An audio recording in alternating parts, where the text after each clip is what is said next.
Good evening, and welcome to the St. Petersburg By Night podcasting network. Tonight, we present to you our behind-the-scenes show, After Dark.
Good evening, everyone, and welcome back to the St. Pete by Night Twitch channel, where we play St. Petersburg by Night, a massive multiplayer 5th edition chronicle set in the world of darkness in St. Petersburg, Florida. My name is Kent, also known as Mishikent on all social media. I am the lead storyteller and host here on After Dark. After Dark is our behind-the-scenes program where we talk to movers and shakers in St. Pete by Night, as well as in the world of darkness at large. We talk to our storytellers, we talk to our players, and tonight, for the first time, we're actually going to be talking to one of our partnered vendors. As always, here on After Dark, we take questions from the chat. As you can see, it's starting to fill up here on the this side of the screen, and we also like to give giveaways, but we'll talk about that in a second. First, I want to talk about our incredible, amazing, wonderful guest that we have tonight.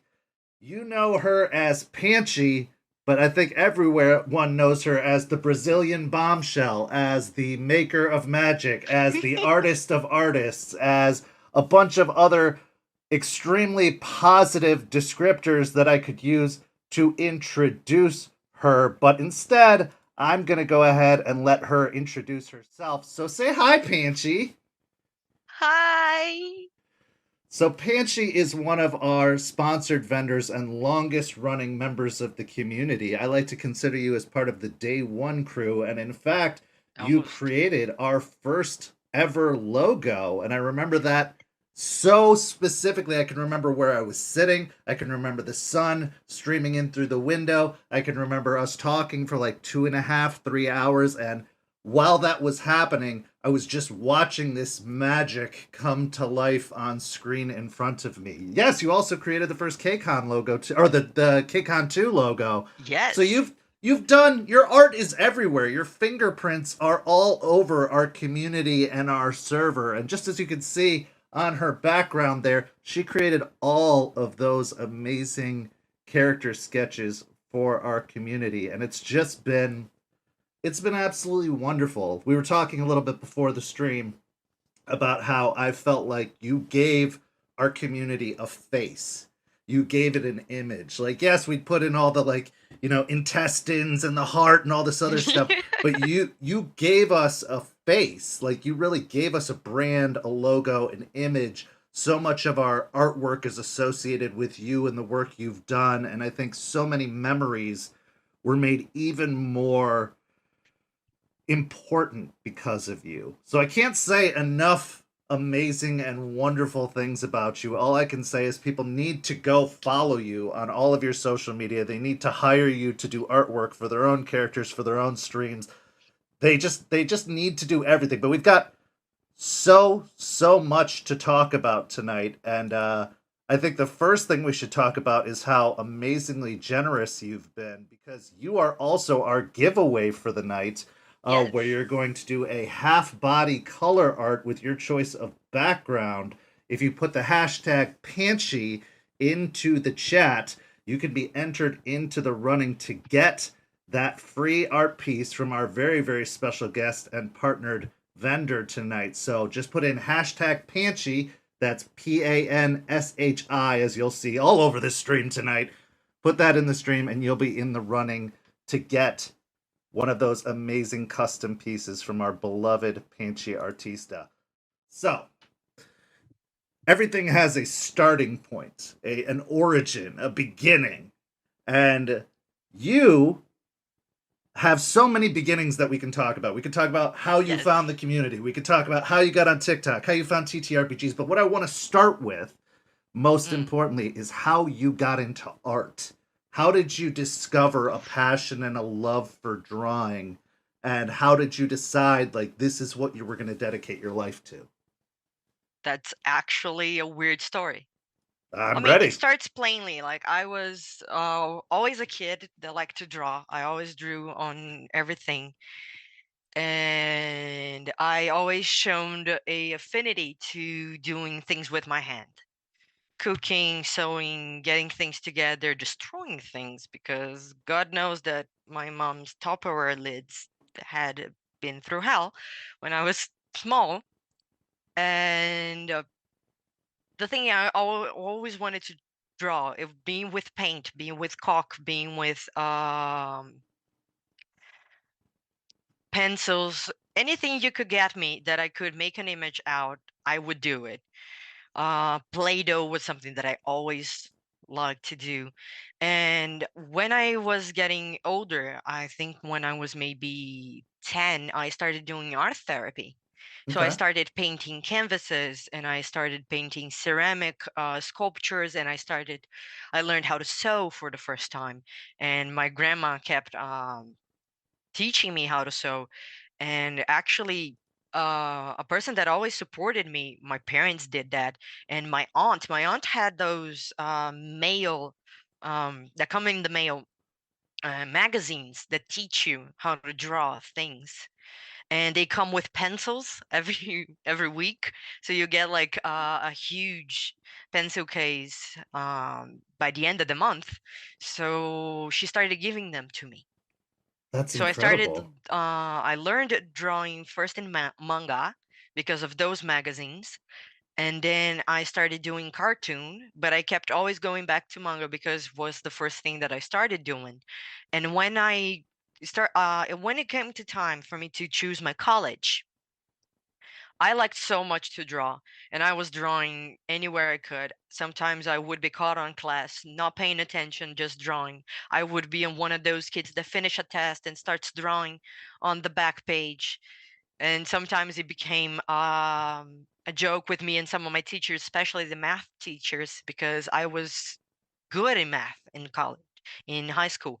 So my parents were like, okay, you like drawing, you like art, and you like math, so why not become an architect? You can draw, you can build things. And I was like, yeah, cool, it sounds nice. And then by the third year of high school, I was like, maybe I don't want to be an architect. Maybe I want to do cinema. Maybe I want to do something more, animation, drawing. And my parents were like, oh, you can always do a post graduation, a master's degree. And I was like, cool. So I became an architect. Guess what I'm doing now? Right. None of that Not shit. not architecture, for sure. But it does help. It does help. It does come in handy when you are talking about perspective, about volumes, about how to do a character. I've come to learn how to apply my knowledge to that. Yeah, By that the makes way, shout sense. out to Nabbers. They've been helping me a lot with my drawing techniques. They are amazing artists, please. They're amazing. They're in this community, and I owe them so much my improvement in the last year or so. Well, and you've come such a long way because I remember being so blown away by your art when we first met, when we first kind of crossed Yes. paths on TikTok. And ever since then, it's only gotten exponentially better by leaps and bounds. I mean, I still think your original work is incredible, and you can see on the background there, you can see some of the earlier art, yeah, near the top there. But then it gets just more and more detailed and more intense, and I think that you bring up a very good point of like those skills that you learn from architecture are still going to come into play because you have to think about scale, you have to think about distance, you have to think about Proportions. perspective. You're going to have buildings in your drawings, especially the further you go with it. So you're going to have to like draw Yes. a building anyway. I You might as did well know, yeah. actually for the game. I did the red salon. CAF had commissioned me to do the red salon. It was the first time in like a long while since I last done a building.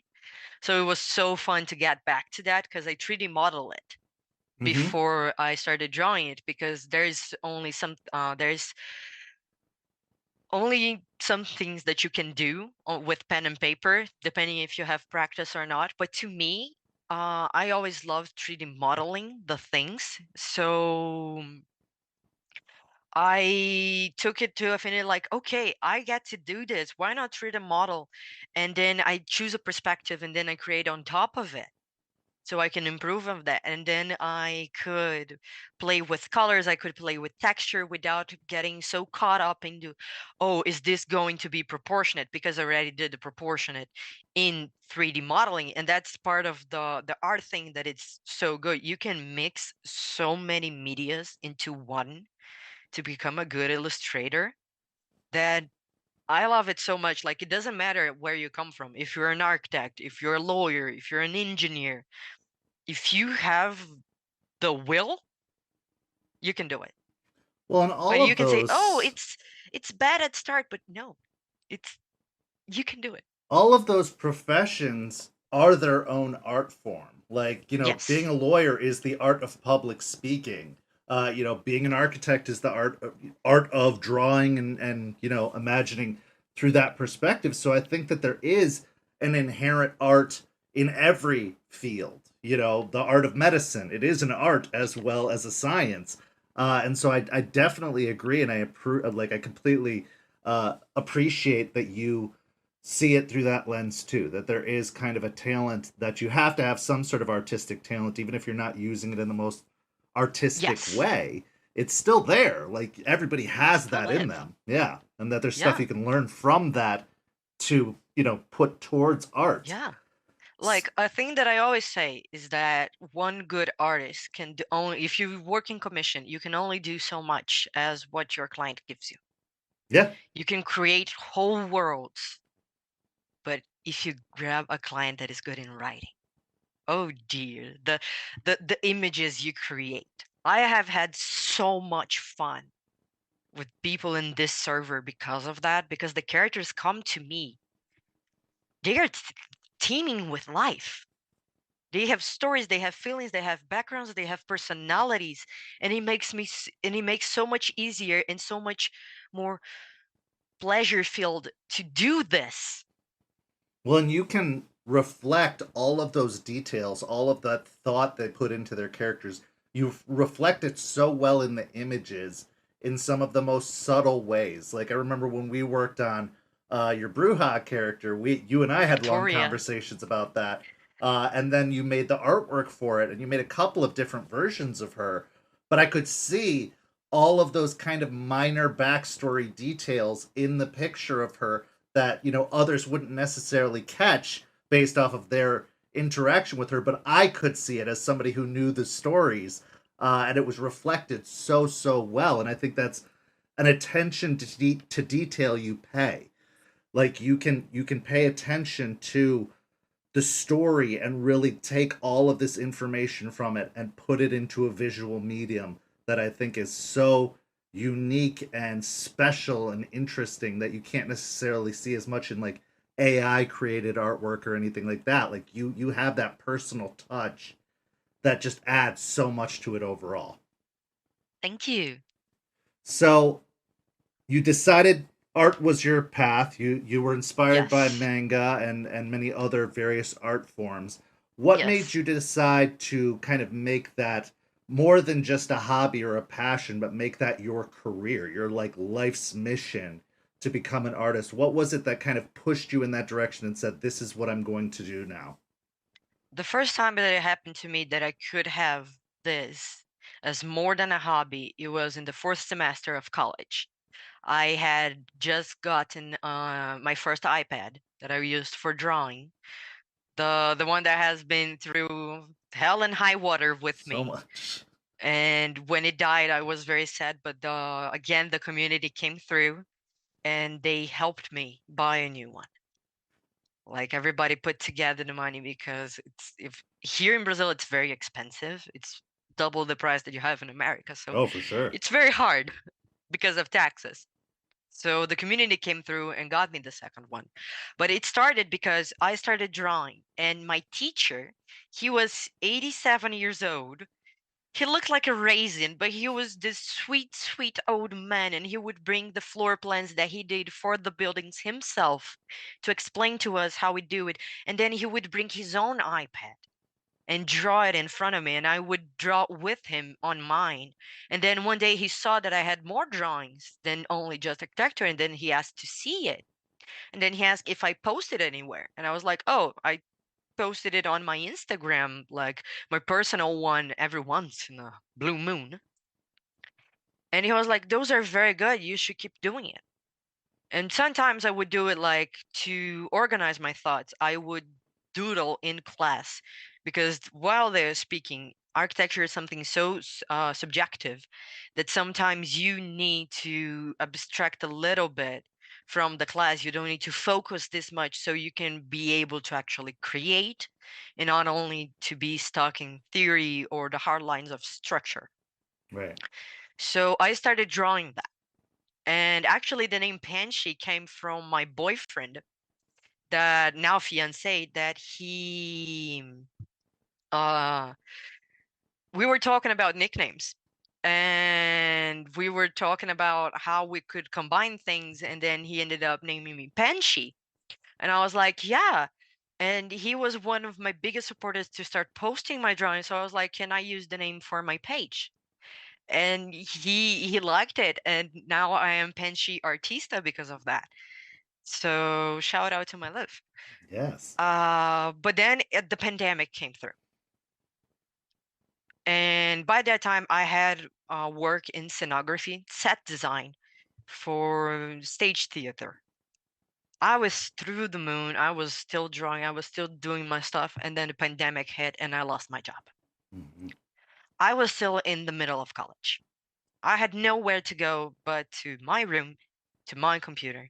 So I started drawing all the time, and it was like in the tail end of 2020 that I created my first TikTok account and posted my first video. It was one of those zodiac things where you catch the sign and the symbol and draw a fantasy creature on it. So I started posting out those. They were more sketch-like, and I was trying new things, and people started liking it. And then I decided, oh, I'm going to draw TikTokers that I like. And then they started liking it, my job, and started promoting it. And then I grew a little bit more. And then y'all find me. Yeah. First person to actually ask for a commission from me was Rosie, Mm-hmm. RPG Mom on TikTok. She asked for a VTM card, if I'm not remembering correctly. It was a VTM card for her game, and it was from like a tailor shop for Right. the game. It was the Right. first ever commission that I did. I did not know how to do the things, how to invoice, how to actually run a business, but it was the first one. And then came you and the community. And then it started growing a little bit. I was like, I can actually do this. Yeah. Oh, I can absolutely. actually do this. So I opened a business here in Brazil. So I am registered. Panshi Artista is a brand. It's my brand here in Brazil. So it became this real thing. To this day, I don't believe that I'm doing this professionally. You absolutely because are. to me it's surreal. But thanks to this community, I've went to places. I went on my first alone trip to America for KindredCon, the celebration of the first year of that server. Hmm. And I was Yep. so happy, and I was so happy that I was able to do that.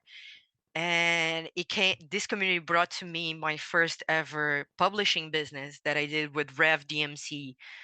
Dan, he was amazing. We did the Goodnight Tiny Bard book. Hmm. So I've became officially published, a published author, co-author, and illustrator of the Goodnight Tiny Bard. So it became this whole thing.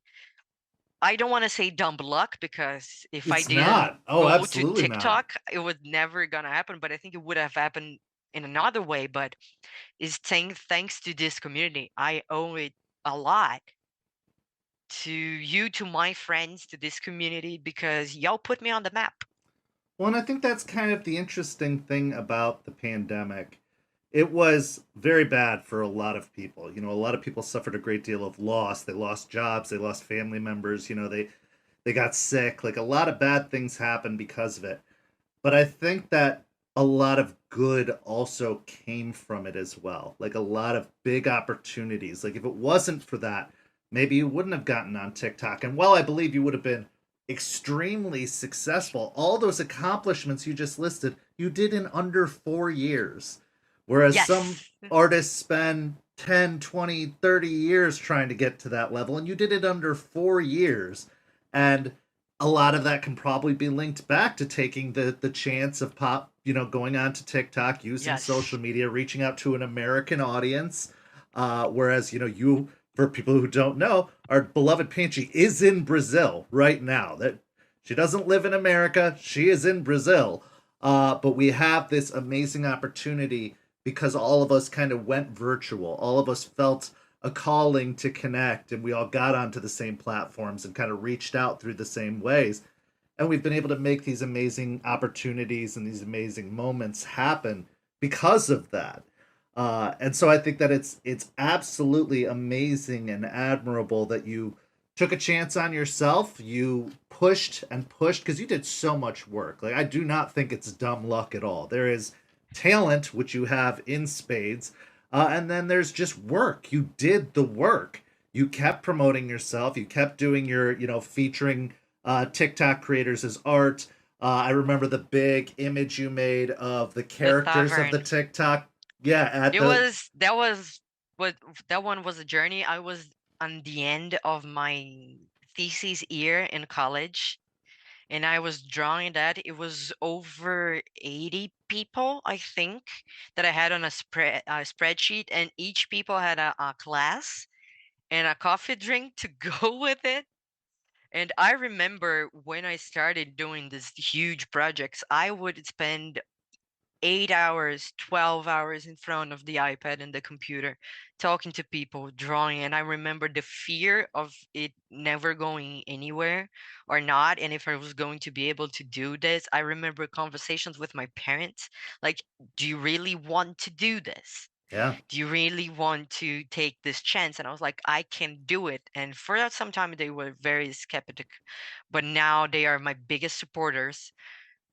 They are the reason that I still here. They support me through thick and thin. Hmm. Now, my work, so I own them a lot. Yeah, absolutely. And I know that you had a lot of ups and downs, like with the iPad going down. We'll get into your martial arts and the injuries you've acquired from that. But like you've had highs and lows, and without that kind of support network, not just virtually and online, but at home, it can be really, really hard to overcome stuff like that. But I'm so glad to hear that your family's on board and being super supportive of you because you deserve nothing less than that level of support, especially from family. So I do have a question that came from the chat.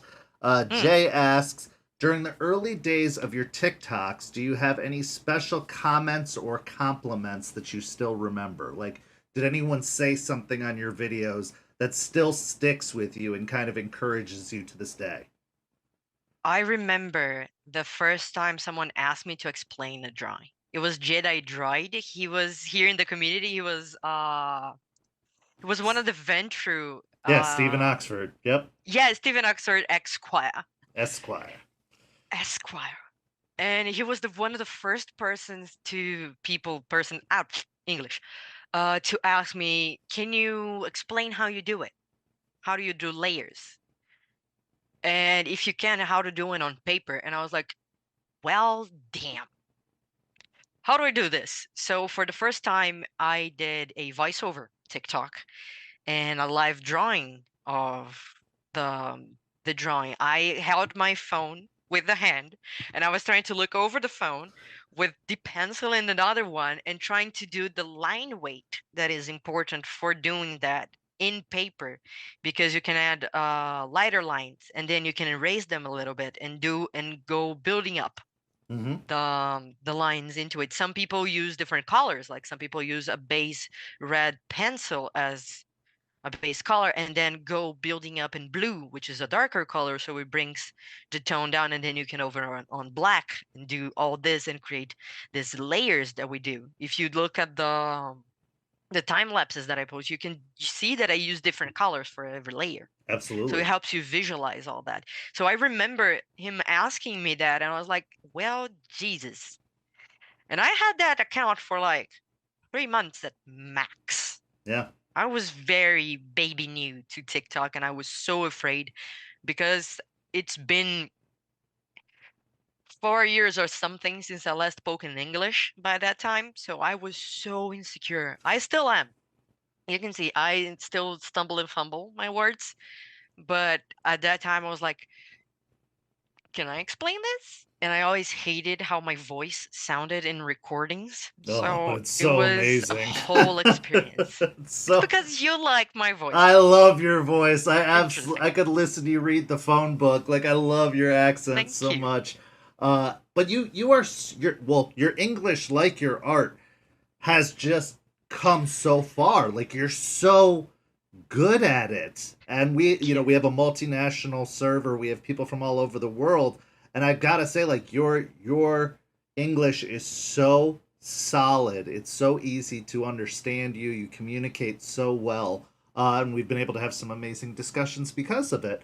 And Yay. I think that's so good, not just, for interpersonal reasons, but for your business. Like, the fact that you can communicate with American clients so well has to have been a benefit for you throughout this whole process, because they're going to explain to you what they want, and you have to be able to understand what they're explaining so that you can actually accurately depict it. But in drawing the first logo, I remember it was just such an easy conversation to have, an easy back and forth, and you just made everything that I said come to life so adeptly, and I think that's incredible. And watching the TikToks of how you made certain art pieces, the various steps throughout those are some of my favorite videos to still watch to this very day, is to go back and watch some of those videos of it. Just starts out as like an outline, and then it just takes shape, and by the end of it, it's this just absolutely incredible piece of work.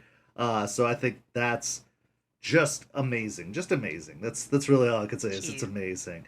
So Krizaz asks, what other artists inspire you? I was always a comic book fan. Always loved comic books.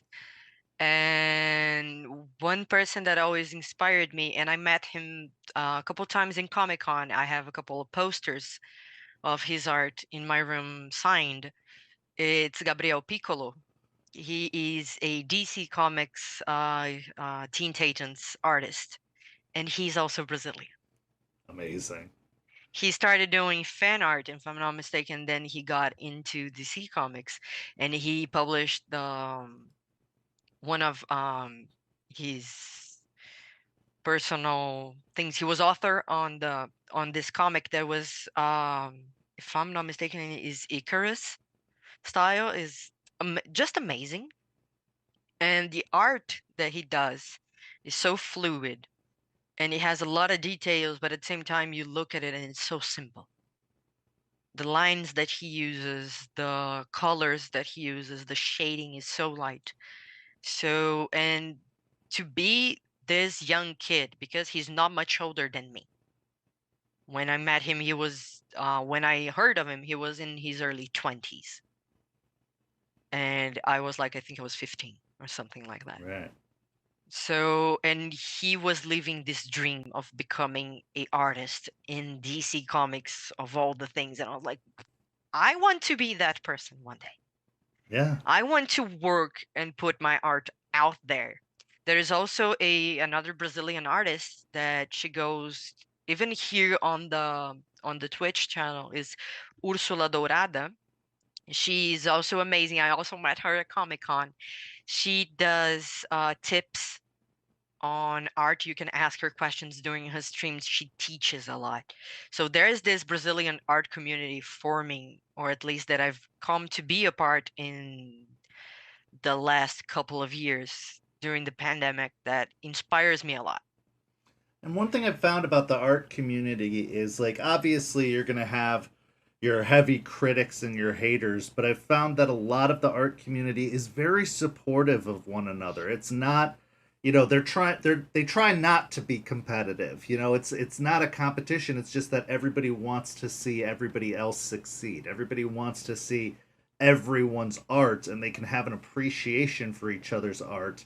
And I love that those communities open up and that people are sharing and, giving tips and tricks and techniques to each other, because that's what art should be. It should bring us all together. It shouldn't divide us and, make us rivals, because all art is going to be unique. No two pieces are going to be the same, especially if they're drawn by two different artists, or even the same artist doing the same piece twice. It's going to be slightly different. And so I think that's absolutely amazing. Another question from Jay. What's your favorite comic book character? I'll also throw manga in there too, since manga was a big inspiration. But who's your favorite character from comic books or manga? I didn't have much access to actual mangas, so it was more the style, because I watched a lot of Dragon Ball Z. It's And fair. I watched a lot of Yu-Gi-Oh! So it came more from the animes and shows from the manga art style. But my favorite comic book character, the one that I have a shit ton of comics, is Deadpool. That I am forever a Merc with a Mouth fan, always, and I love him very much, always. because there's also a very cool comic that people say, oh, he's a villain, he's a hero, he's just a person. There's this comic where he finds a girl on the ledge of a building. She's getting ready to jump. First thing he does is to annoy her. Like, he prevents, but then he started annoying her, and then he started talking to her like she was a person. He was not trying to convince her to jump or not to jump or do anything. He distracted her, and then he convinced her to go see a doctor or major emergency care later. So he's just a person. He does the best with what he has, and is sassy about it and doesn't give a fuck. He's an incredibly relatable, well-rounded character. I think that Yes. people, think of him because of his fourth wall breaks and his kind of insane behavior sometimes, but I And think filthy that mouth. the deeper you get into the story, the more of the different, storylines that you read of his, you find out that he isn't just a person, like you said, that is just trying to make the best of what started out as a very shit situation. And I agree. That's my favorite. I have an entire, you can't see it in the background, but there's just an entire couple shelves of Deadpool merchandise. Like, I absolutely agree and love him to death. And so I definitely am on the same page with you there. Anonymous81 asks, what do you love to draw and what do you hate to draw? So what are your favorite things to draw and your least favorite things to draw? Like, when I draw, and I'm nowhere near your level, no one will ever see my artwork, but when I draw, I want to. hands, I'm terrible at hands.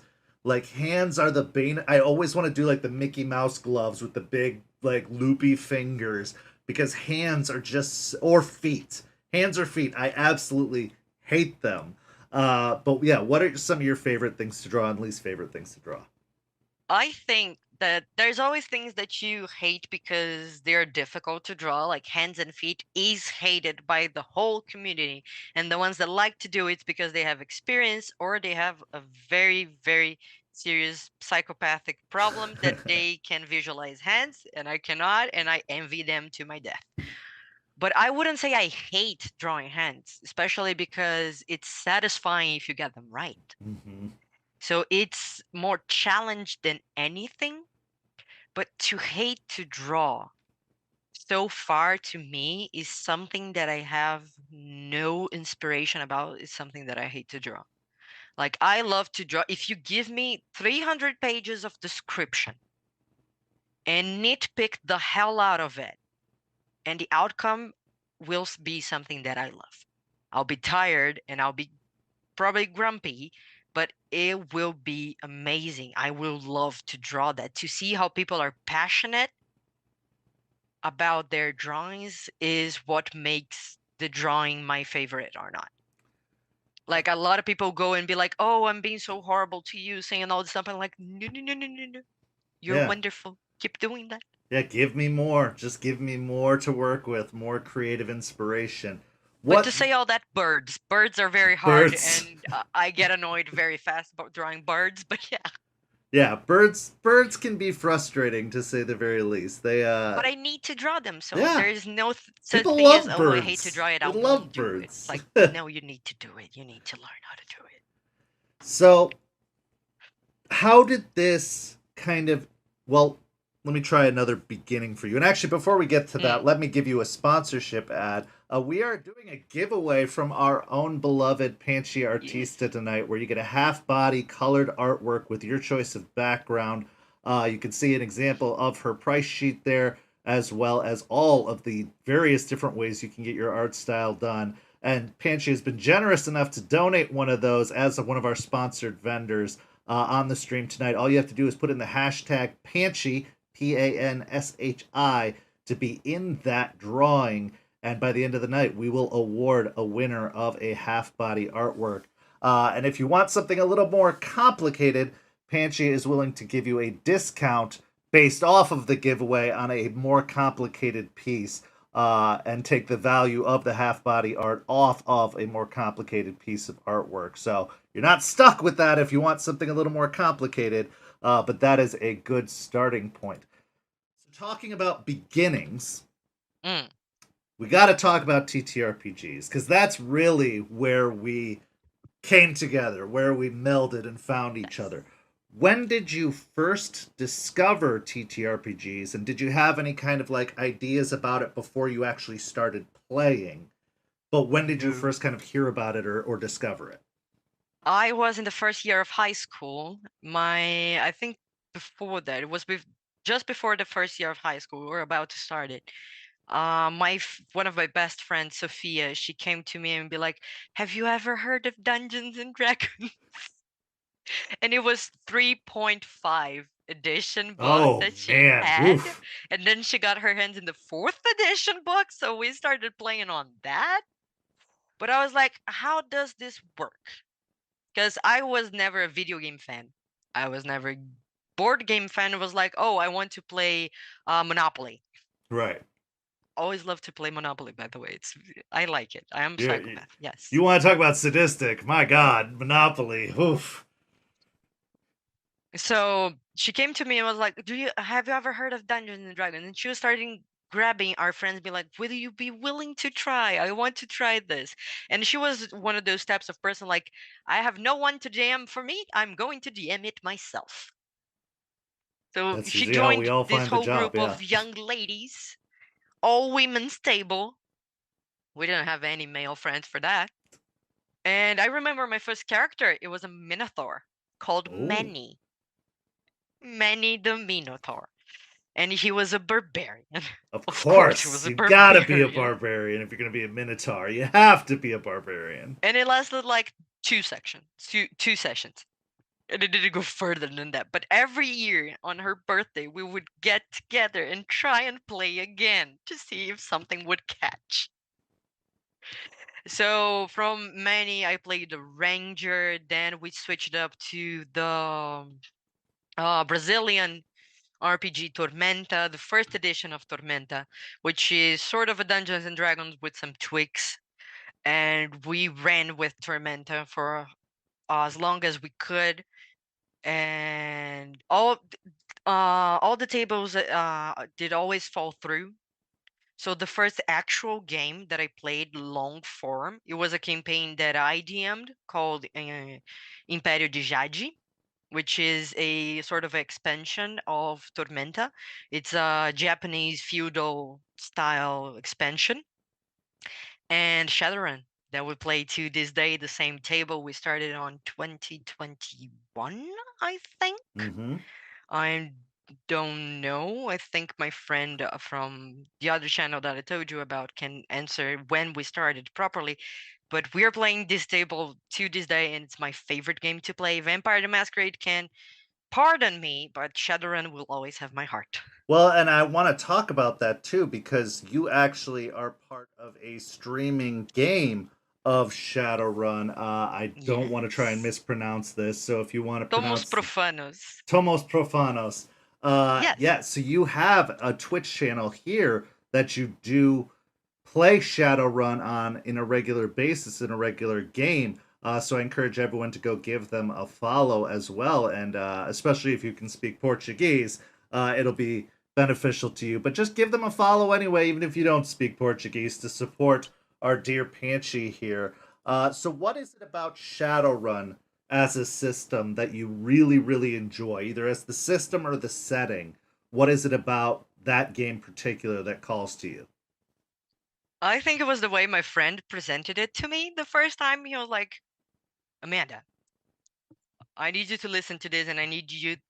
I need to know that you're going to be full time paying attention on this, and you're going to read the whole book to be able to do this. The system is crunchy, and I need people to be willing to learn how to play it. And he almost did like a background checks in everyone at the table. So it was almost like a job interview, and it got me like, what is this? And he described it as Bright meets Cyberpunk. Okay. So I was intrigued because I already like Dungeons and Dragons. So I was like, this sounds nice. This sounds amazing. And he started explaining the word to me, and he started working with us. The characters that we have at our table, they're amazing. All the characters. I mean, I am your standard emo boy that had a tragic backstory, that was adopted, and we solved that. But I still love my character very, very much. Actually, I I always want you to loved it. switch your background. Switch your background so people can see the Yes, art that you did we of have the characters, because that we was have so cool. made we got it made for us from a friend of a friend. He's amazing. Also, let me grab uh hang on things. But yeah, the game itself, the thing that most draw me to Shadowrun was the possibilities. The game is very, very customizable. Like you can have 4 characters. By the way, this is our crew. So cool. I am the It's blue one. just, yeah, Where am I? Here. That's it. Yeah, you got it. There you go. That's just so This is neat. Pretty Boy. His actual code name is Pretty Boy. Yeah, it looks. I mean, it just looks like such a fun group. And Shadowrun, I did get to try some Shadowrun in high school, which is a lot longer ago than I'd like to recall. But Shadowrun is a great system because it is that kind of cyberpunk futuristic, setting, and it does it, but it's also still accessible. And that's one of the things I love about Vampire and World of Darkness too, is it feels like it's something accessible, whereas D&D, we're never gonna fight dragons, fingers crossed, and we're never gonna, have to deal with goblins or anything like that. But Cyberpunk and Shadowrun does feel like a future that we could head in. It does seem like something that is much more grounded and accessible than some of the more fantasy based games. So I think that that's a cool part of that system as well. I think it is because not like I wouldn't say grounded in something that could be. I mean, if you accept that fantasy creatures could be, and it's like, yeah, it could, because the game in and on itself, it breaches topics like politics, racism, the gender questions is very interesting in Shadowrun because there's a point where you do so many bot modifications that gender just not exist anymore. Mm-hmm. So it brings those topics, like we're playing in Neo Tokyo now. Neo Tokyo is this whole place where metahumans, so orcs, elves, trolls, are less than nothing. We are not considered citizens, but we're there either way. So the only person in our whole team that is a citizen is this guy. This is Silver Hawkins. He's played by my friend Yuri, and he's our sniper. So it brings these topics that we can breach and talk about in an RPG, or at least experience. Our GM does a great job bringing that up to us and bringing it to the world. Like he does that. So it's nice to have something that you can relate, but at the same time you have to be careful with it. Right. If you don't want like bleed or anything like that. But it's a very nice game to breach those topics because games can do that. Games can have you talk about something that otherwise it would be taboo to talk about. Right. Right. And that's another thing about World of Darkness too, is I feel like it allows for that as well. That it does open up some of the more darker elements of the world, and it does create some interesting conversations in that regard. Some other games that you've mentioned previously are Call of Cthulhu as well. And I know that you're kind of in a delay because all those games that get released here in America have to get translated and rewritten and re-released. So what are some of the other games that you've had some good experiences with outside of Shadowrun and D&D? I've played Call of Cthulhu a total of like 2 times. One of them is sort of died off, and the other one is from another Brazilian channel called Guilda do Ney, Ney's Guild. That he is such a sweetheart to play with. He's amazing. He was amazing DM, and we sort of called the Tomos Profanus Invasion in his channel because everybody on the table was from my friend's channel. So that was my experience with Call of Cthulhu. But in general, I've played Pathfinder. I've played Call of Cthulhu. I played Star Trek. That it's become a very good surprise. I played Monster of the Week, Shadowrun 5th edition, 6th edition, Dungeons and Dragons 5th edition, 4th edition that we played with my friends. 3.5. We don't talk about 4th edition. We don't talk about 4th edition now. I played Tormenta, I played Império de Jagi, and I was like, okay, you have this game. Do you want to play it? We played Brindlewood Bay. We have played. There was a game that I wanted to play with. It was called Pasión de las Pasiones. It's a telenovela style RPG game, and I'm dying to play. Sounds amazing. So every time someone's like, "Hey, I want to try this one. Who's up for it?" I was like, "Me." Well, I'm glad to see too that these games are automatically being considered for the Portuguese speaking people. Like I know when Werewolf was half getting. of those are not translated. Oh, really? We get Oh, that's the English books. Most of them, all in English. That's All in English. All in English. That's Even crazy. the Shadowrun books, I don't know how many got translated, but I think we have like the core one fully translated, and the other ones are on the works. Yeah, because I know when Werewolf was getting don't quote announced, me on that. I might be saying something very dumb, but when to Werewolf my knowledge, that was announced, I know they said they were going to be releasing it in Portuguese. So I don't know if you've gotten Werewolf yet, but it's supposed to be getting released in Portuguese. I know nothing of the sort. Maybe, hopefully. But yeah, it sounds like that kind of area of the world, that community does have an interest in TTRPGs, and that it is part of the culture down there, even if it is you have to wait a little bit longer. Well, that's good. What do you think that came from? What do you think attributed to that being bigger in that area? The pandemic? Yeah. The pandemic. Everyone started doing things online. And the sort of issues that groups had was like, oh, we need to meet. when, what day, and where. When are we going to play? Where are we going to play? Whose house? Who's bringing the stuff? So when the pandemic hits, like, oh, what time y'all want to get online? Yeah. Done.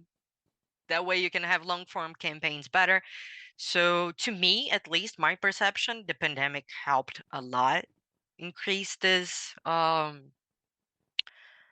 scenario, Yeah. but there are more qualified people here on the scene in Brazil to talk about it.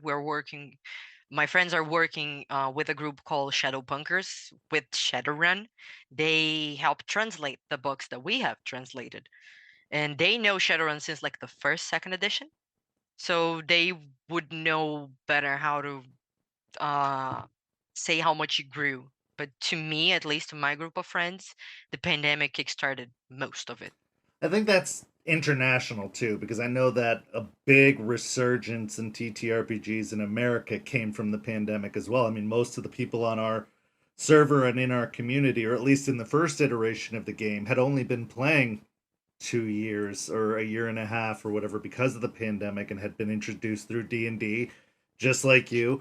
And they got into it because of that. So I think that is kind of the case all over the world, is when you're stuck at home but you want to be with your friends. There's video games, there's TTRPGs, and there's social media, and there's not much else. There weren't a lot of other options, and so that absolutely makes sense as to being the kind of motivation behind it growing the way it did. So, Ye- speaking of social media and TTRPGs, why don't we talk about how you first found out about the world of darkness and St. Pete by Night, and how you got brought into this wild, wacky community that we have here? It's your fault. Simple as that. It's all your fault. What do you remember? Uh, What about my sales pitch and the things that I said made you want to be a part of this? Because you were still kind of making a name for yourself on the scene, but you were doing really well. Like you were, I remember tuning into your lives and watching you talking with several other creators, and you had plenty of opportunities. What was it about the World of Darkness and St. Pete by Night that was really appealing to you? I think it was for the first time that I actually got a channel to talk to things. Like Discord made things a lot easier.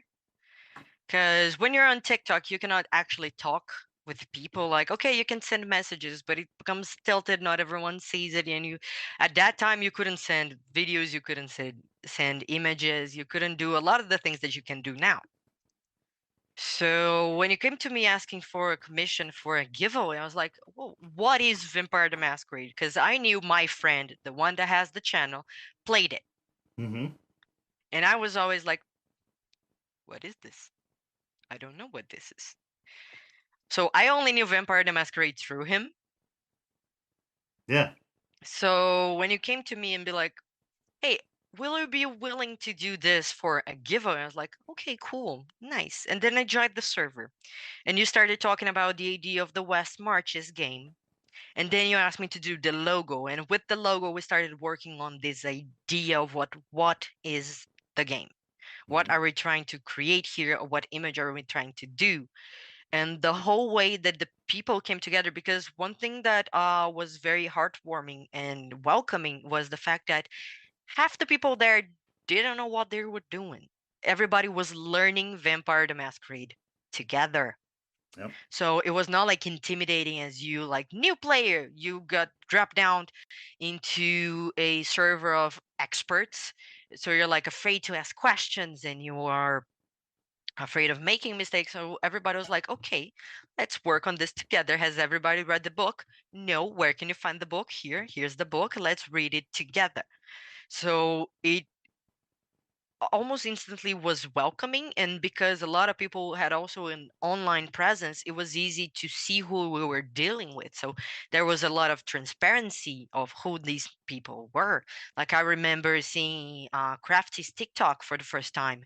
I had already followed Dan a long time before I met him. So and sometimes you actually fangirl because you're like, oh dear lord, they are here. Like I remember you were in the call with me, I think. We were on the the clan meeting for the Tremere when Jeremiah McCoy, basics of the game, dropped into the Tremere chat. I was like, he's here. Jesus Christ.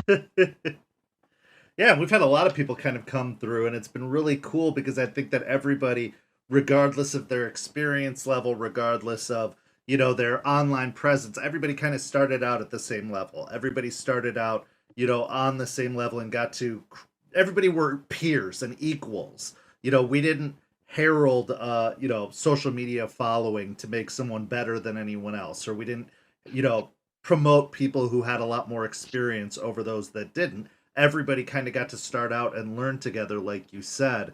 And fifth edition was still very new for everyone because it hadn't had the popularity of some of the older editions. So a lot of people were still having to relearn. Like I played for 25 years, but I had to relearn the system. So I was learning alongside you guys. I just knew the lore and I knew, a lot more about the history of the game. But I still didn't know the system when I started either. Like we were all starting out brand new. And so I think that really did make it a very, very special environment. So we got a question. Actually, we got two questions. Okay. Jay asked, what is your favorite clan to draw of the vampire clans? My favorite clan to draw. In the beginning, it was my dear and near Brujas, because I was there. I was a Bruja, so I could relate to the characters. But every time other clans would come and do the drawings, it was very fun to work with, because sometimes a clan is not interesting through appearances. Like not everybody can be Nosferatus, even though the only commission Nosferatu I did was Mouse, and I think he's here. Right there. Yeah. Right there. So the second Nosferatu I did was myself, that I'm going to be playing in the game now. But I think well, I the think you most got fun Ace to too. see. Ace was a Nosferatu, Oh and I see him yeah, in Ace there. is a Yeah. Nosferatu. Yep. He's not Camarilla. He doesn't count.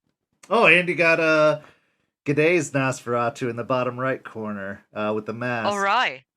So you've done a few of them, but yeah, they're not all like that. Hey, in fact, most people in want my to be defense, the pretty. Yeah. There's 96 different characters Oh yeah. in this Oh, picture. 100%. No question about it. But like, yeah, most people want to play your Toreador, your Venture, the good-looking, but pretty here's the vampires. thing. The thing that I liked the most was to see the art progress. So it's not a clan, but some characters, I did so many iterations of that character that I could see the development of the character, of myself, and of the player. Yeah. Carmen is one of my favorites to this day. Yeah. The first one of Crafty, she used herself as the base of it, and then we used another girl to do it, her walking with her cell phone, and then we did the sire piece, which is her here and the sire up there on the image. They are together, and the last one was the disciplines drawing that she's looking at the camera. And it was so fun to see this character grow. The other ones was Nero. Nero was fantastic. The Tremires, thanks to Cold Dark, they sort of sponsored a family picture for people. They started it. So we had this room in the chantry. There was a library where we could put all the pictures of all the characters, like a collage. So it would make like a great family picture. And those who died became picture frames on the walls. Yeah. So they wouldn't be forgotten. So maybe the Tremere, because of that, was one of my favorites. It was a constantly evolving image, and I loved because that. we People did came one, in and and like, out. oh, how this is going to fit on this, and how this is going to go on here. So it had all this. Yeah, it was so amazing to watch. What is your favorite St. Pete commission so far? I believe it was Krazaz who asked this. Which of the options you were given or the commissions that you got was your favorite? Yep. Oh, my favorite one to draw so far.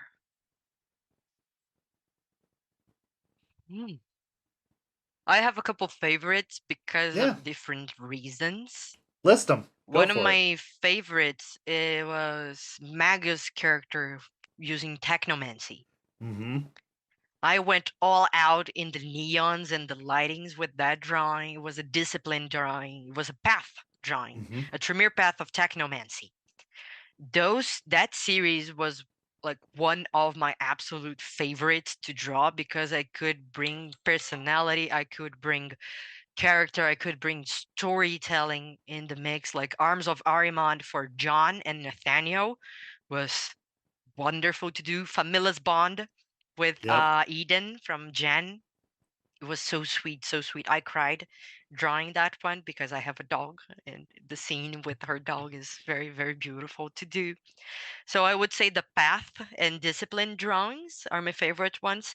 But my latest drawing that I did, it was not my latest, but I did for myself. It was Wally, my character. And it was nice because it's the first time that I'm doing a character that way. I'm always used to big, muscular characters, handsome, and so it was nice to do a frail, thin character that he is young and he has this hopeful but melancholic look to him. So far he was one of my favorites because what I managed to do with the drawing and personality that he has. Yeah. I know one of my favorites that you did was Zebediah Ezekiel, the Malkavian, where it was the shattered glass and there were different like perspectives of him in the different shards of glass. I loved that one. And for anybody That who's one was watching, actually 2 in 1. yeah, We did two drawings for that one and I just laid it we over. went erasing the parts to show it over.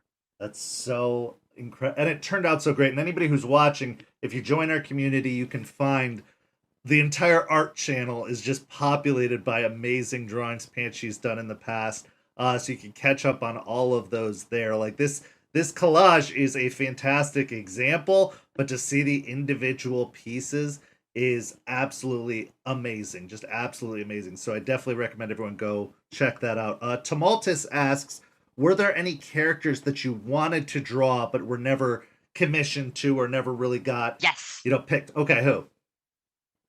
Oh, Adamar is one of them. I never got to draw Adamar.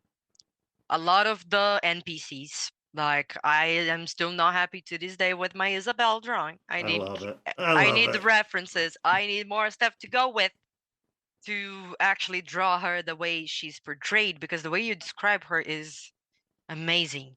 Another one that I always wanted to draw was Shug. I only got like a bust. Yeah, you did the him. one of Shug. Yep. One of Shug, and I always wanted him with his seagull in the boat, and I was like, need this drawing? I need to do it, but I don't have the references. And it's also part of being a business person is like you probably get so inspired to do this stuff, but you don't want to do it for free. Like you can't just give away art all the time. You have to wait for the business. I know, of course. But you have to wait for the business to come in for people to ask for it. But I'm sure you constantly get instances where you're like, oh, I want to draw this so bad, but I can't. There's so many scenes. Yeah. So many scenes during Open RP and the clan meetings. I was like, this needs to be drawn. The missions that we had, they are on streams. The mushroom mission. There's a scene where my character almost goes America. Absolutely barbaric. Because everybody has a gun on their pocket. And I don't. And I was like, the fuck? Why is everyone Or This is America, Islington scene in the museum. I wanted to draw those so much. Absolutely.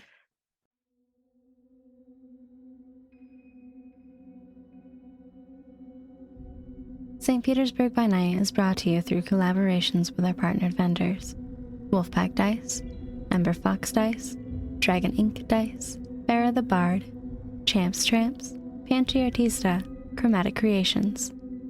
Links to our partnered vendors, as well as our Twitch and YouTube channels, can be found on our website, stpbynight.com. The official theme song for St. Petersburg by Night is Vampire by Faith and Failure.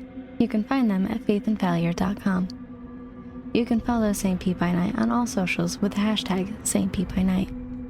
If you wish to support our program, you can do so at ko-fi.com/stpbynight to help keep the stories rolling.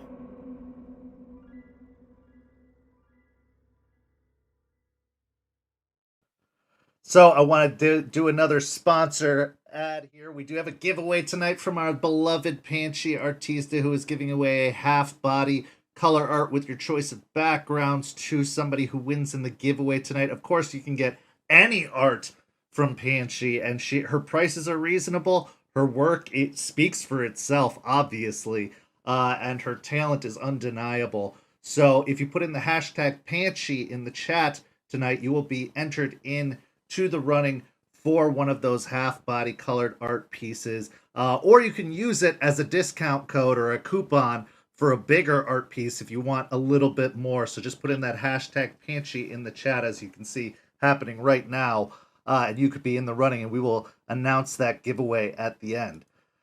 So I could talk about art with you forever, but we have to talk about you as a player, as a character, as a everything in this game, because you have been a foundational part of so many big moments in our game. I mean, some of your characters still stand the test of time and are still spoken about. Alma is still an SPC in our setting and is an important part of the Carmelita Nielsen library. And obviously, Victoria left a big mark on the city. So you've kind of had this big journey with this game, and we're about to see Wally come into the game. So talk about your kind of overall experience as a player with St. Pete and what that, journey has been like for you. It was very interesting because it was the first time that I was playing in another language, a game system that I didn't know, and I was virtually completely alone in the sense that I had no familiar long time faces. Like I had none of my friends that I played with here. So it was the first time me with a new community, a new game playing this. So it was very intimidating at first because of my own anxieties. Because I was like, I need to learn this. And I need to learn how to open RP. How in the hell do you do open RP? Because I never done LARPs or anything like that. So I was like, how do you portray a character without wanting to die of anxiety? How you Yeah, do that? that's fair. It is a completely So different beast. OpenRP and the OpenRP events are a completely different way of playing than people are used to. they are. And the first big day was the Elysium. Everybody was together. I remember there was like 30 people, 40 people in the channels. Every room you entered, there was like 5 more people. It was like 10 channels or something like that. It was everywhere in the dolly. So I remember the first time because every time we would go and introduce the characters, and I would get more confident as I would describing her, because I especially made Victoria to be a confidence shield. Yeah. Like, fake it till you make it, baby. She is confident. She's here. She is tall. She's muscular. Nobody can take her. And run with it. Yeah, So it you was. played a very, very like strong, confident, like poised individual, and were not someone to fuck with for sure. And so it was I'm sure it was really challenging for you, having to deal with that anxiety, but having to not show any of that, especially since it's a game of predators and looking for weaknesses and like trying to exploit and manipulate one another. You really did have to take it to another level of There were portraying someone so moments. confident. Yeah. There were moments in RP that, because we're dealing with a lot of brilliant people, and when push comes to shove, it's all about talk. Yep. And some people would portray their characters to a level where you would believe that it's them, and that you are actually falling into that, and you fall into your character falling into that. So you get this moment where you're like, for moments, like Victoria had this whole thing with the Seneschal and Caron, and for moments, like, I fully believed that Victoria was in love, but actually he was just using her because he wanted a sword and she was good at fighting people.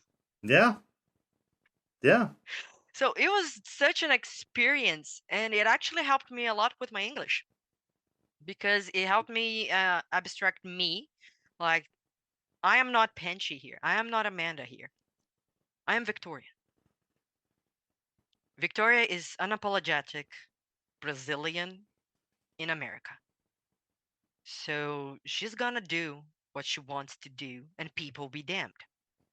So it helped me a lot to get me loose. And when it came to Alma, which is a more mental character, Alma is squishy. She dies if you punch her. Wally is too. But she spoke in this more calm and complex manner, more paused and absorbing much and speaking less. So it became interesting to see new ways of speaking, new vocabulary come through with each character. Like, Wally talks like this, and it's going to be fun. I love it. Well, and I think a testament to you, not just in your art but in your role play, is that your characters always have ambitions. You always have a driving goal that leads you to success so quickly because Victoria became the Bruja Primogen. Alma became the head librarian and a deputy to the sheriff. Like you always have this kind of drive to accomplish something, to get somewhere, to achieve high heights. Where I think a lot of players struggle with that, especially in this type of game where there are a lot of distractions, there are a lot of people, so there's kind of a competitive aspect to it, but A lot. you always kind of seem determined and driven with your characters. And I think, again, that's a testament to your artwork. It's a testament to your profession of always wanting to be better, do better, to make it, profitable, to make it your career and your focus and your passion. And that just shows. So with all of the anxiety you must have been feeling, the results of how those characters, where they went and the stories that they were a part of, are basically saying that you did such a good job of overcoming that anxiety, that you did so well at keeping going. It would have been so easy to just quit and back off and just be afraid, but you don't let fear stop you. Like you, if anything, you let fear motivate you, and it pushes you to accomplish such great things. And So not only that, the yeah, community helped a lot. I cannot take credit for myself on overcoming my anxieties because when you are surrounded of people that understand and feel the same, and if you need to stop a scene because you're overwhelmed or if you forgot a word, even if it's your first language or not, if you forgot a word and you need a couple seconds more than what your character would to formulate the phrase, to ask the question, and to process the things, the community is what makes the difference. absolutely, It absolutely. was what helped me overcome all these anxieties. So, what can you tell us about Wally without giving away too much? Because I think it's going to be an experience for everyone to see for themselves in the game. But what can you tell us now? Because Wally is eventually, I believe, going to be on one of these streamed games that we have coming up. So what can you tell us as kind of like a sneak preview of Wally the character? Because they are a Nosferatu, we know that much, which I think is amazing. Since you are gorgeous, to imagine you playing a Nosferatu is absolutely beyond me. But what can you tell us about the character? Wally, or Walter Sims, he he's young and be kept young through wonder. A movie that always inspired me was the Origin of the Guardians, or for those who read the books, the Guardians of Childhood. And the way that he portrays the wonder aspect with the portrayal of Santa Claus and Jack Frost and the Sandman. The way that it's done inspired me to create Wally to search for wonders. So you can see that on him, but at the same time, you should not take him for granted. Because as every wonder, there's a nightmare. So he gives off a vibe of innocence and kind of wonderment, but also being a Nosferatu the way they are, they always have kind of a million different things calculating in the back of their brains so that there is something more. And again, a testament to you, your characters always had a lot of depth. They weren't just a surface character. Like they had emotions, they had feelings, they had ambitions, they had all these layers to them beneath the surface. And it sounds like Wally is also going to have a lot of these kind of layers. Like, yeah, it's going to come off as innocent or childlike or kind of, just surprised by everything. But if I know you as well as I think I do, there is going to be so much more. And that's going to make it even more interesting to see those layers kind of get peeled back and to see more of the depth of the character come out. If I remember correctly, you are joining one of Crafty's tables Yes, the as mementos table. the Mementos table, and I know that you guys are going to be recording sessions using artwork, and it's going to be a YouTube exclusive, so everybody stay tuned for that. I even got to record an episode of that recently, so I'm very excited to see that table kind of get brought to the forefront and people to get to witness the majesty and magic that is that story. What is a character concept that you haven't yet played, or a clan or anything like that that you would like to play, that you're really excited to play or have an opportunity to play in the future? Ventru. Ventru. Because you've played Bruja, Ventru. you've played Tremere, you're playing Nosferatu coming soon, so Ventru. What is it about the Ventru specifically that excites you or that you're interested in? The aspect of control and ambition in a way that it's different and more archaic than the simple ambition of, oh, I want to be powerful, I want to be strong. It's a more controlled attitude, but at the same time, my concept for a character is a different Ventru because he is a victim of control and he Okay. was born into it, he was bred into control, he was embraced into control, and all he knows is to be controlled, not in control. Interesting. Okay. So So a he pawn is rather than the a king or the soldier. player. Okay. Okay. He's a soldier. But here's the catch. Diego, or uh Diego actually has a name to rival Carmen because they did it on a joke with Crafty. So his full name is Diego Esteban Castillo Romero Miranda La Rosa Rodriguez. He was born before the Spanish War and he fought in the Spanish War. And he lost the person that he loved. But he lost in a sense that he denied his sire first. He got approached by his sire when he was sick. And there's a lot of religious guilt with him because it's hard for you to be gay in the 17th century. Yes. Absolutely. So there is a lot of guilt and he always denied his sire. He was always, I don't want to deal with this. I have already have a heavy cross to bear. And then his lover got attacked.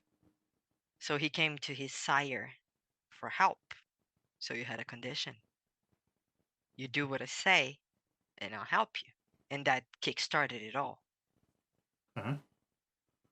Man, I So, I love that, yeah. and if I could have you play multiple characters at the same time, I absolutely would. So we're gonna have to see how the Wally story plays out, and Hey, then we can don't kill eventually my get. character yet. I'm not gonna do. No, not at all. That's the problem. Is I want all of them at the same time. But patience pays off, so I'm gonna be Yes. patient, just like I encourage everyone Yes. else to be patient. Wally That's was a concept that changed a lot. so. Where did it Wally was a start? concept. It started as an older vampire, a much, much older vampire. That because of that, the way that he kept this innocent, this wanderlust, was key to what the character was and what was hiding beneath. He still has that in this concept, but the first concept, he was supposed to be born in 1897. And his favorite book was supposed to be Dracula of Bram Stoker when it got in 1986 and it got published for the first time. So much of the character concept stayed, like his appearance, his reason for the way he is, but the way that he behaves changed a little bit because of the age that he now has, and because the access of the new things in his story, the way his sires portrayed on his new story, makes him feel more interesting in a way to play. Because if he was older, he would have been much more taciturn and easy to play in the dark side of things. But now, with him being younger, because we are working with fledglings, embraced in the last 15 years, he has some feelings that have not yet been worked through. So he gets to still feel the last of his feelings about his life, his young life that now he's been embraced into eternity. So it's now a different sort of feeling for me as a player to play with than what he would have like Diego, which is a more formalized character, more materialized when you are talking about the modern age. Okay. I like that. So, of the different splats, as we call them in the world of darkness, so you got vampire, you got werewolf, you got mage, you got changeling. What is a uh, setting or splat of the world of darkness that you'd like to try that you haven't tried so far? Because you've done vampire, but we also have hunter, we have werewolf, eventually we have mage. What's another one? If you were to go outside of vampire, what's another one that interests you? One that interests me, because I have always been a fan of mystical creatures, is werewolf and changeling, because I like the lore behind those creatures. So it would be interesting to see the game, but one that is sort of closer because my friend plays it, it's mage. And it's Mage. so fun to hear his story about the mage table that he played. I don't know if he's still playing on it, but it was so fun. I remember we were at the gym on the treadmill, and he was talking about what happens that he fell from the sky and he was transported to another place. I was like, dude, what is this? Yep, So mage is wild. It's absolutely. And I'm it's very curious to wild. see So I was what they like, do with fifth edition. what is this? So it's a game that I would be very curious to play. No shame to Hunter, but I have played games like Supernatural style where you are part of a cell and you go hunting for monsters. And I don't want to say that I'm biased, but I still want to try, but I don't know how much of a novelty will be to me. Right. Yeah, like with your monster of the week, you kind of get a lot Yeah, of the Monster of the same Week, we played elements. Ordem Paranormal here in Brazil. It's an Brazilian RPG that is almost the same style. So it has that. I know that there's storylines, there are characters, and Oh, of all the things course. that make every game different, but at the same time, it's like, okay, is the same thing as, oh, you're going to play a medieval fantasy RPG? As if we don't have 10,000s of them? So many. So It's like, many. yes, because I do like the genre. So, cool beans, let's do it. I want to talk a little bit more about Panshi the person, Amanda, because I said I was going to touch on this earlier, and I often do this in After Darks where I say, we'll talk about this later, and then we never get to it. But I want to ask, so what are some other activities that you enjoy outside of art and outside of TTRPGs? Because I know from having heard the stories that you are quite a up and coming and accomplished martial artist of sorts, but I will let you kind of take the center stage on this. What are some other activities that you enjoy? Uh, I did enjoy a lot going to the gym. I've always been very active. I've been roller skating since I was 9. My mom was my biggest supporter in roller skating. She got me and my sister on roller skates. I have a picture of little me in a park nearby. My position is like, I'm a star. It's so fun. It's one of my favorite pictures of me when a child. And I was always very active because some reasons that I had medically, I had to do very physical activities to keep my metabolism going. So I've been always been a swimmer. I did a lot. I competed inside the gyms that I trained. I have a couple medals of uh, swimming. I did handball. I was the goalie for the college team for 2 years. I did swimming for about 10 years. Okay. Okay. Sometimes chopped up in little installments. Like I stop 6 months and then I go back and then I change academies and then go practicing. But about 10 years of swimming, 2 years in college on handball, and 2 years in high school handball. And I did a lot of Pilates because I ended up hurting myself. So I needed to go to physical therapy. I ended up doing physical therapy on and off for 2 years straight after I fell down a flight of stairs because of my own stupidity to didn't see the step where it was. So I was lie down there. And because of that, we found problems with my shoulders that I always had shoulder pain. So we find problems with that. It just kept adding to the tally. So we kept dealing with it. And then when the pandemic hit, I started going to the gym because one of my friends decided I am going to become a bodybuilder. I was like, cool, let's go. And then he got other friends roped up and we all went to the gym. It lasted about a year because life happens Life and shit happens. happens. Yeah. And this friend that got me into Shadowrun and all. I don't know if he still goes to the gym or not, but he used to be my gym bro. But then I started not going to the gym because I also did martial arts with, but the thing is, I started martial arts in the pandemic Okay. because I was dealing with serious depression. I was not being able to get out of bed because my life was bed, chair, bed, chair, and that was it. So my therapist told me, go out into the balcony, try and have your classes there. Go and try and do something outside of the room. And I have always been this active person, always walking a lot, always lifting things. Even in the set design job I had, I was working in the construction site of the sets. So I've always been this hands-on person. So for me to be confined in my own apartment, okay, I did get out and see my boyfriend.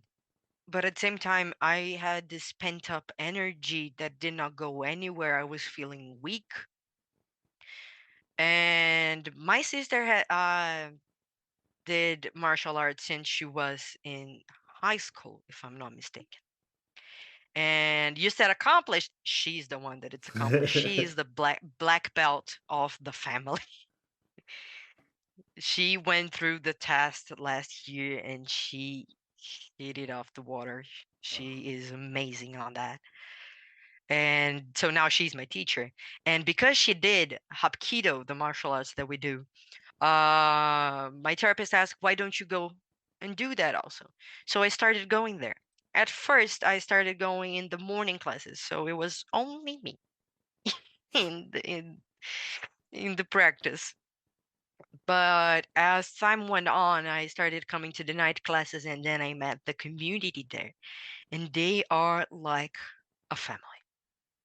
Those are some sweet people. They are so supporting of what you do in and out of the tatami. And they are just there for you. Okay, we have our different sometimes you can argue in Sure. and out of places. You can have different political opinions, especially with what happened in Brazil politically during that time. But when push comes to shove, everybody was there for you. So, but the downside is that I am very accident. prone. And you have recovered from a few injuries in our time of knowing each other. I do remember, a couple of times where you'd have to be recovering from one injury or another. But that's another thing I admire about you is it doesn't stop you. Like you are one of the most driven people I know because no matter what setbacks, whether they're physical, whether they're emotional, whether they're, career based, whatever the case may be, you just pick yourself up and get right back to it. And that's just such a unique and fantastic quality in a person to be able to just pick yourself up, dust yourself off, and say, well, no, I may have gotten hurt, but I'm going to go back to practice as soon as I've recovered and just keep going. And I think that's so incredible. So, another one of your passions that I know about is food, because you and I have had so many conversations about food in the past. And I have an air fryer now, so my food game is getting upped. But I'm going to ask you some lightning round questions in regards to food. What is your favorite meal that you either like to prepare for yourself or that you like to go out to eat? So here's the thing. It depends on the mood. Okay. Well, of course. When I was younger, it was lasagna. Done and done, lasagna. I called myself Garfield. It was lasagna every day of the week, especially if it was this cheap frozen lasagna or cheeses style. Okay. Oh, my guilty pleasure. My fiance likes the red sauce one, and we kind of have this show off between who's the better one. But initially lasagna. As I grew older, I got more specific with tastes. Like this hyperfixation food that I have right now is just plain rice, and we have this. Y'all Americans don't have that, and that annoys me. It's a type of fried potato that is very, very thin and straw-like, but like short, like this, and we call it straw potato Okay. here. And I just mix that. It's plain rice and straw potato. Okay. Straw fried potato. That's been my go-to meal at home now, because my parents are exquisite cookers. Oh, you've told me They some of the foods that you've had, like some of the It's meals that you amazing. all prepare, and it sounds incredible. It is. My parents cook like they were born, and it inspires me a lot to learn how to cook and to do things because I like it, and I see how happy they are when we like what they made. So to me, to learn how to cook is an act of love, and we've talked about it a lot because one, it's an act of vulnerability. You're doing a thing for another person, and sometimes, not always, it will be good. Right. So you get this vulnerability, like, are they going to like it? But at the same time, it's something that comes from the heart because you know that it's something tasty or that you like that you want to share with them or that is nutritious, like you're taking care of someone and you make them chicken soup. Okay. So it comes from a place of love. Yeah, I know in a lot of So other countries, like meal times are a very special and kind of sacred time that there's a lot of effort put together. You're not sitting there on your phones just eating something out of a takeout container. Like it's a process, including the making, the cooking, and then the cleanup of it. And I think that's one of the things that really gets lost in a lot of American cultures, is that it is just kind of a one and done. It's an inconvenience more than anything. So we try to make it as convenient as possible.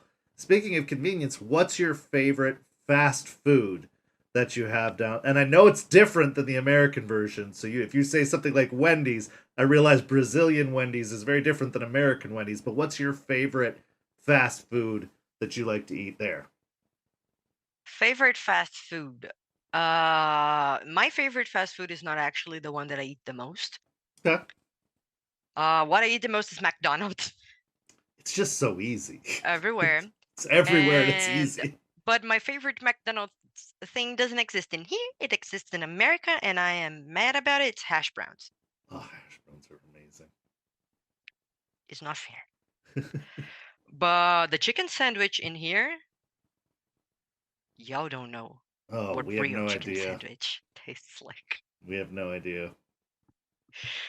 But the one that I used to, the one that I eat the most, so is McDonald's, sometimes Burger King, but more often McDonald's. But the one that I like the most and that I would be like, yes, I want, it's Taco Bell. Taco Bell. It's Taco Interesting. Bell. Okay. I love Taco Bell. I also love Taco Bell, so you'll never hear We me don't have complain the about it. Baja Blast and all those things. We are more simple with the things that we have. But I always like the quesadilla of Taco Bell. And here in Brazil, I don't know if you have there, they have bowls, like Yes, lunch we have bowls, some bowls. Yep. rice, beans, and I like the meat Okay. Taco Bell Okay. bowl.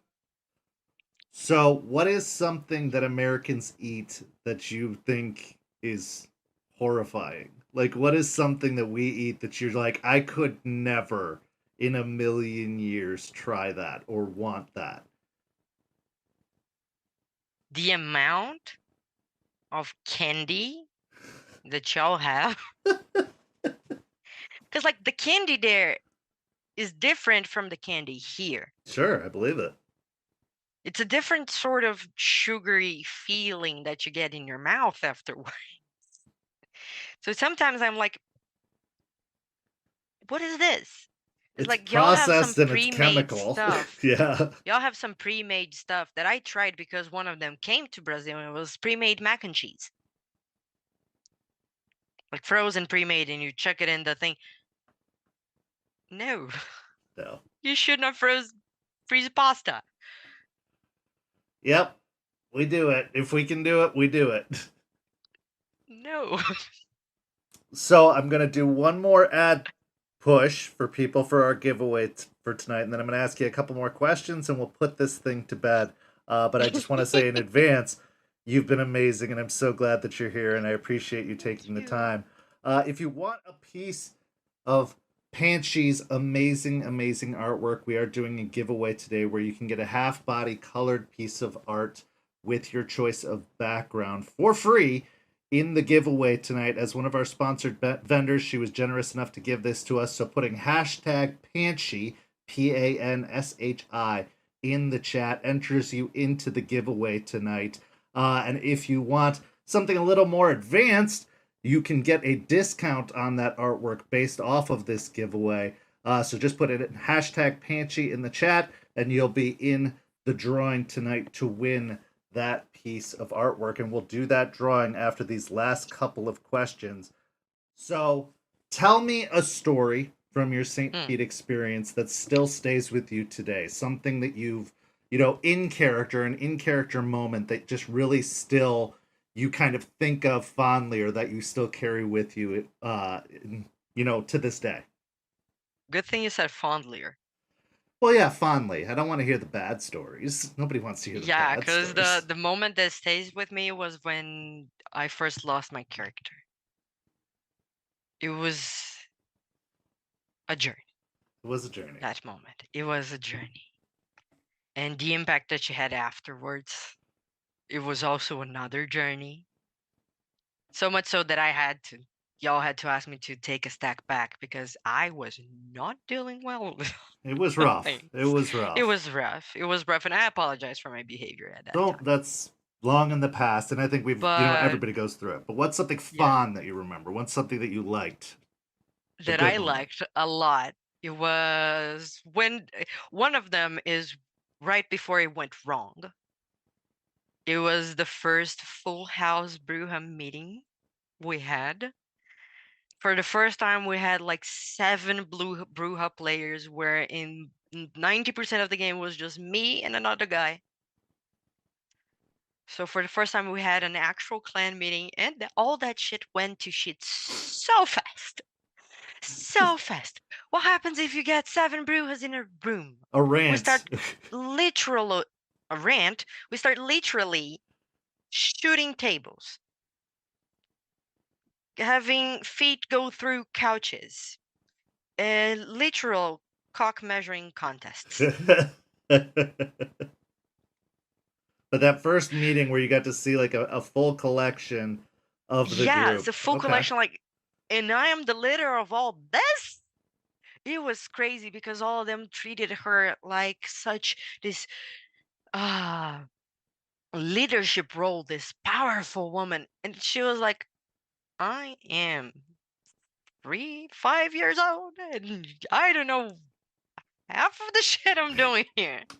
And there were people much older than her. I was like, yeah, cool, I'm game. Well, let's do And it. then we fucked it up because we set the haven on fire.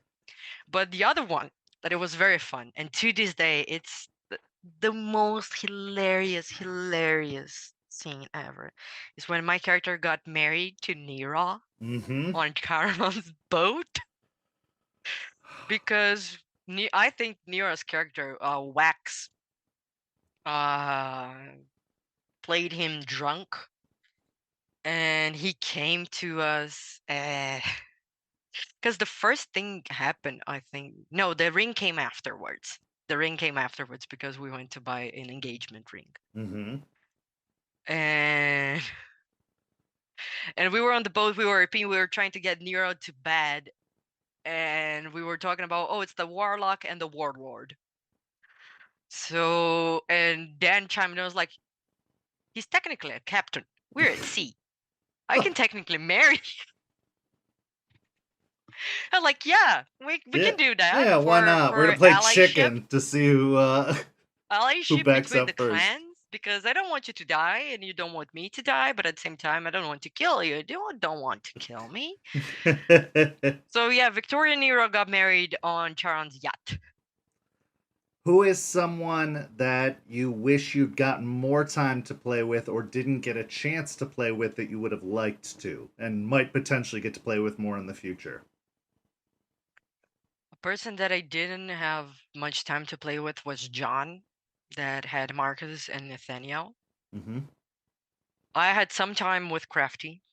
I wish I had more with Carmen. And a person that I almost didn't have time to play with, but the character got to me so much. It was Fennec Foxfire. They played Cyrene.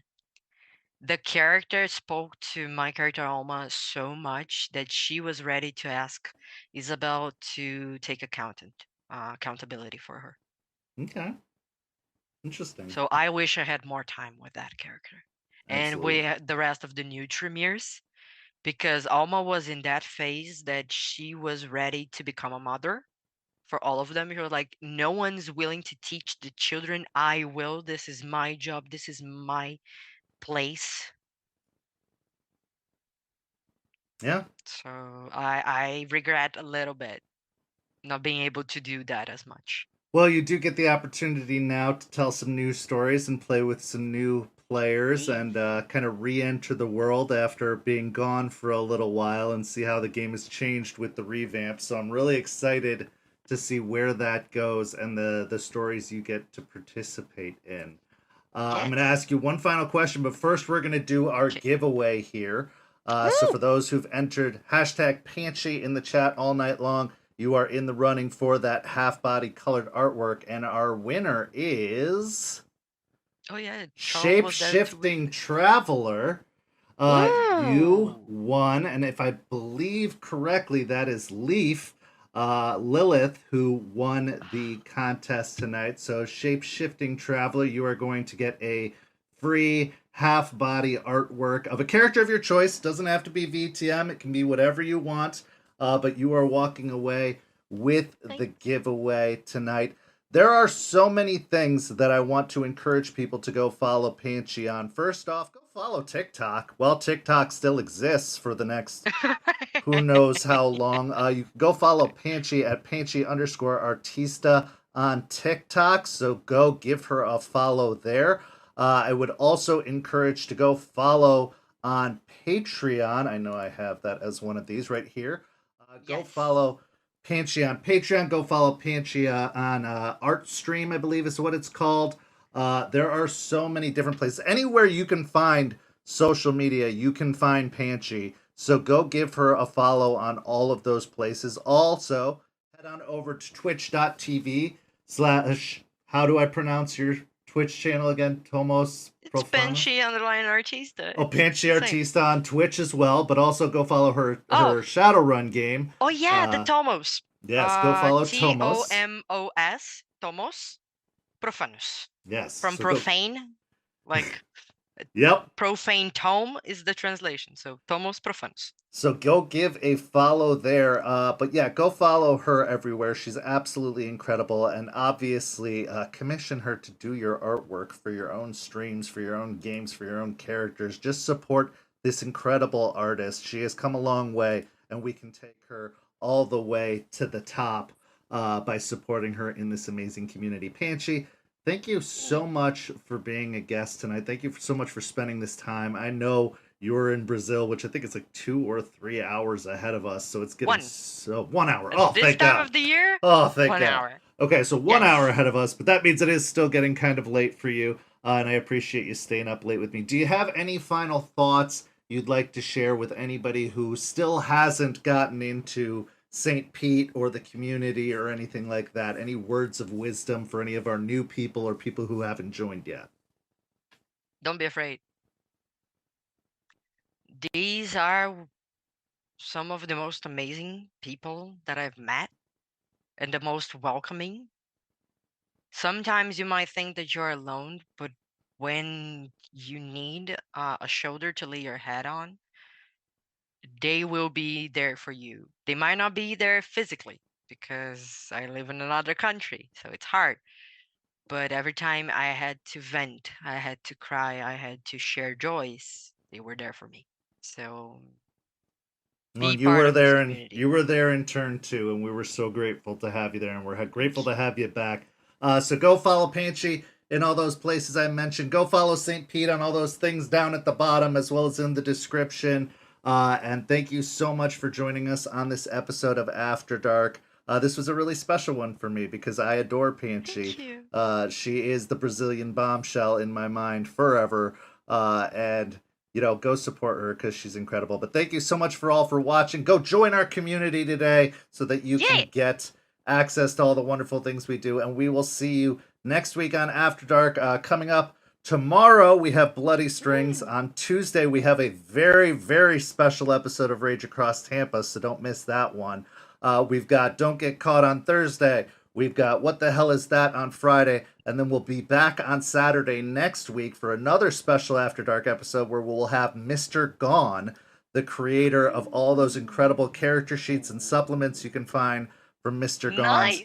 Go tune into that episode next week and bring your questions because it's going to be awesome. But for Panshi, I'm Kent. Thank you so much for joining us tonight. Have a good evening, everyone. Thank you for...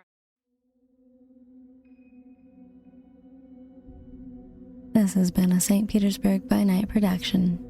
After Dark is produced in agreement with the World of Darkness and Darknet. The host for After Dark is Kent. Visit our website at stpetbynight.com for more information about all of our productions and how you can become part of our community. Thank you for listening. Until next time, bangs, stakes, and claws out.